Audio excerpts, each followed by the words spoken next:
Hi, I'm Dana Obelman. Welcome to this week's video blog. The other day I had a really great conversation with a mom who was feeling guilty because she felt that she was frustrated and angry a lot of the time. And that's a sensitive subject. It really puts people in a vulnerable spot to admit that they get angry and frustrated with their children. I think there's so much pressure on us to, be happy and enjoy motherhood, think it's the greatest thing ever, and not have days where we just want to pull our own hair out. I'm here to tell you that that's totally normal and perfectly acceptable. Having children is hard work, and it's frustrating, and you get angry, and you're going to have days like that. But I want to give you a few tips today on how to deal with that in a little bit better way. I find a lot of parents, when they feel angry and frustrated, go right into raising their voice. And I get why they're doing it. I totally do. Sometimes I just yell, right? And my kids, it scares them because I don't often yell. But there are times where I just do. I lose my temper just like everybody else, okay? Not perfect. But I want to give you a few tips to see if you can curb that and not go right into yelling. Because what I find happens if you go right into yelling is your strategy for dealing with frustration, your kids will start to tune you out.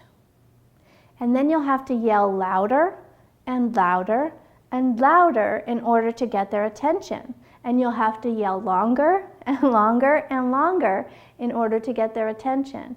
And that in itself is going to be very, very frustrating. So you really want to save yelling. You want to kind of keep it in your back pocket for those times where, you've had it and you yell, and then your kids are like, whoa, Dad just yelled. He must be really upset, and we better check ourselves here. So don't get into yelling. It's never a good strategy for getting what you want your kids to do or dealing with your anger and frustration. But one thing you should try to do, and I do this often with myself, if I'm getting frustrated around a particular point in the day, for example, bedtime. There was a time where my kids, it's bedtime and they're fooling around and they're talking while they're supposed to be brushing their teeth and they're not getting their jammies on fast enough, and I start to feel frustration. It means that I haven't been clear enough with my expectations and consequences. There's no point in going in there and starting to yell and raise my voice and get angry. It means I need to back up and start making changes before that even happens.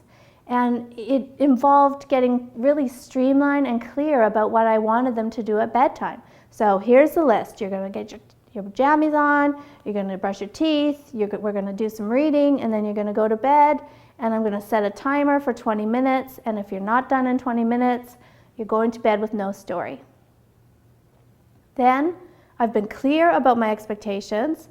I've been clear about the consequence, right? There really always has to be a consequence. No stories, and my kids really enjoy them, so it is motivating to beat the timer. And the timer is really one of my favorite parenting tips. I use it for a lot of things because it takes the pressure off me. You beat the timer, you get stories, all goes well. You miss it, you don't, tough luck. And then I just can go and clean up the kitchen or do whatever I need to do and not worry about it. Okay, if they miss the timer, they missed it. Then the consequence.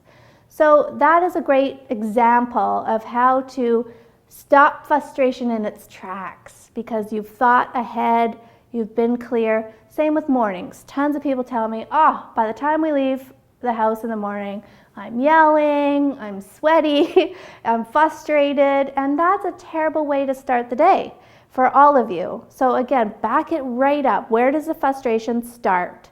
Where do you start to feel that little nibble of, getting annoyed here?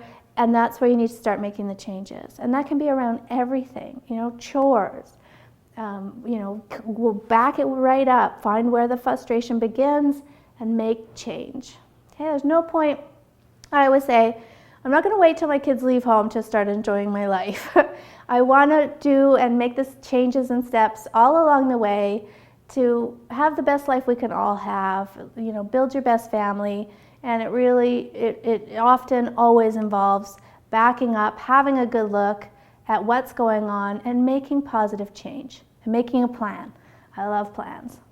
All right, I hope that helps. Thanks for watching. Sleep well.